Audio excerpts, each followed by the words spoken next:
Okay, let's get started.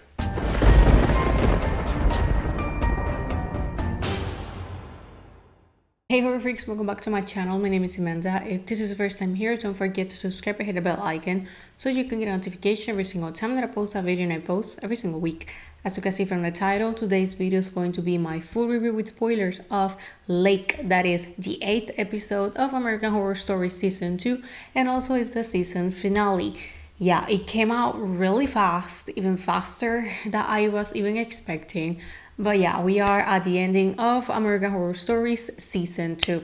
Now, as always, all my reviews are with spoilers. If you don't want them, just to see if this was worth it or not, on the description box down below, there you're going to find my spoiler-free review, because I like to give you guys the two options. So giving that little talk and disclaimer ahead, let's get into the video. Now, Lake follows a mysterious drowning and uncovers secrets at the bottom of the lake. Now, this episode stars Alicia Silverstone, who probably you will know by films like Clueless. I was really excited to see her on American Horror Story for the first time, but sadly I don't think that this episode was the best, at least for having an actress like her on the series. Now, the episode starts with the brother and sister Jake and Finn, that they are on a lake, and Jake has on his phone a map that shows that basically on the lake that they are, there used to be an old town, and because of the water levels, they're able to basically like just get in the water, just dive just a little bit, and you will be able to see stuff. So he and Finn decide to get into the water. They start seeing stuff, a tricycle and like a sign from a town, and when all of a sudden a hand appears and grabs Jake's leg, and he drowns. Now, the episode quickly moves to 4 months later with Finn returning home. She spent 4 months on a mental health clinic because she claims that something was on the water and something killed her brother. And now we have the father and the mother, that are Jeffrey and Erin, who of course are trying to be supportive, with Erin being like the strongest one, that she's played by Alicia Silverstone. But she starts having visions of Jake, and Jake telling her, "Find me." Because of course the body was never found, and they had to do like the whole service and bury a casket that was completely empty. But now she's like, I need to find my son. So she and Finn decide to return to the lake and get on the water, and she found Jake's body, but they also found 3 bodies.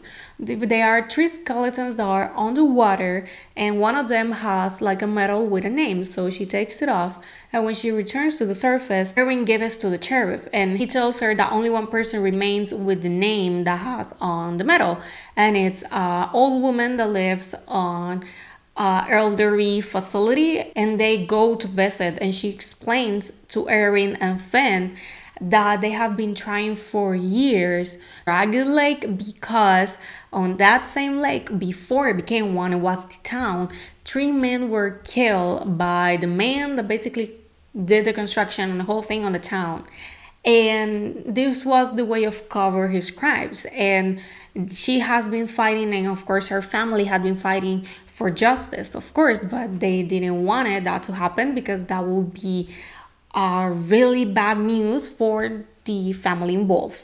Now, this is when the plot twist comes, and is that there's a law firm that has been taking care of the case, is not making possible for the petition to drag the lake possible, and is no others that Jeffrey's law firm. And it's basically the father, the one has been taking care of this, and Erin and Finn, they confront him, and he's like, yeah, like he knows, and he starts defending the man that basically killed 3 other men just because. And he even gives the whole plot twist of the story is that they are indeed descendants of the family, but they don't have the same last name.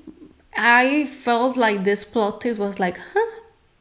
Like, it didn't give like like a shocking moment. Like, it was like, oh, okay, like it didn't felt like that type of plot twist that makes everything like fit together. Like, the only thing that this gave was like the motivation of, when I say motivation, of this basically skeletons slash ghosts of the people that were killed to kill Jake. And there's a lot of people that have been killed or also on the lake. But of course the episode is telling the story of Jake's death, and basically the reason that he died was because he had the family's blood of course, on his body, and that was the only way to bring like the head of the family at the moment, that was the father, to the lake and get killed.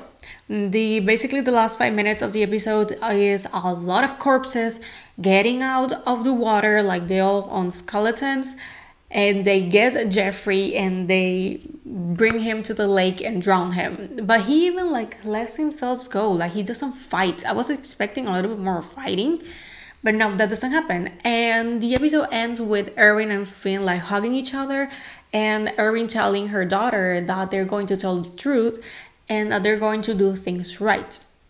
And that's how it ends. And I definitely felt like this episode was not made to be the last episode of this season. Like for me, I believe that this episode wasn't it. Like I think it was pretty general. It was interesting. It wasn't boring, but definitely it had something missing. That definitely is like that shock factor in comparison to last week episode Necro, that was wild and in my opinion better. So I would have taken that episode as the season finale because it would have led to a more shocking feeling.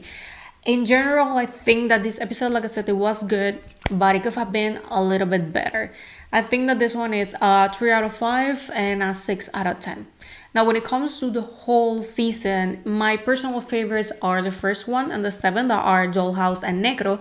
My favorite one is Necro, although I admit that the best one is Dollhouse. That first episode was a killer episode, like so good. And it set the tone for the rest of the season, which something that I have said is that this season is way better than season 1. You don't need to watch season 1. That's the best part. Like you can skip that mess and watch this and you're going to be fine. Now, when it comes to the other episodes, I believe, in my opinion, the worst one was the 6th one, that is Facelift. But I was checking IMDb ratings and like the general opinion, and for many people, the worst one was Milkmaids, that is the 4th one. Why? Because of how disgusting it was. I don't think that that is a factor to make it the worst. I just feel like people didn't react to it the way that maybe was expected. But in my opinion, I think that was a good episode. Disgusting as hell. Yeah, but I think that was good in my opinion. The worst one is Facelift. But if we talk by ratings, it will be Milkmaids. But I think that by the reactions of the audience through this season, the worst one, at least received, was Drive, that is the 3rd one that stars Bella Thorne. I read mostly negative reviews, although this one has a higher rating on IMDb. But of course, that's not the only thing that sets like which one is better or the worst on a season. So I think that generally speaking, for everyone else, is going to be Drive. According to the ratings, it's Milkmaids, but in my opinion, it's Facelift. But I think that this season as a whole, it's way better than season 1. I gave season 1, I think that 1 out of 5, in my opinion, was next to I Know What You Did Last Summer, the worst horror series of the year of 2021. I know that for sure. So this one, of course, is way better. So I think that this one, although it's not excellent, I think that this season as a whole is a 3.5 out of 5 and a 7 out of 10. Like definitely it worked a little better. It was way more interesting, so I am happy about that. Now, if a 3rd season should be done, I don't think so.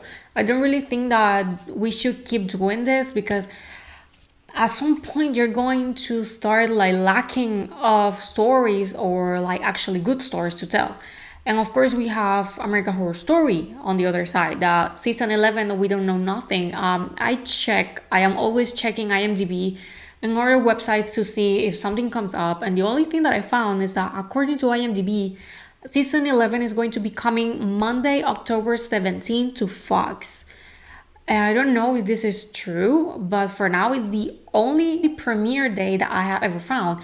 And also, Ryan Murphy posted yesterday on his Instagram story, and I need to check if he will be posting something more today and on the coming days. But maybe we should be keeping an eye on his account and the official accounts of American Horror Story, because maybe the official announcement of the poster, the teaser, or maybe a trailer, and the title of the 11th season will be finally revealed. I think that they are waiting too much. I used to like when they used to do like the teasers and like the teaser posters. I used to love that they will keep the hype. But right now, after the mess of season 10, I don't know how they can make this up, but they did it with horror stories. So maybe with the 11th season, we can get things a little bit better, because seriously, season 10 was a mess. Awful. But well, I think that this is all for the video. Thank you so much for watching. Let me know what you thought about this episode and the whole season. Definitely, did you watch season 1? How do you felt about season 2? How do you felt about this episode in general? Which one was your favorite episode? Which one do you think was the worst? Let me know. And well, this is all. Thank you so much for watching, and I'm going to see you guys on my next video, that is tomorrow, my Barbarian review, because I'm going today to the movie theater and I'm really excited to see that one. But well, I'll see you in that one. Bye.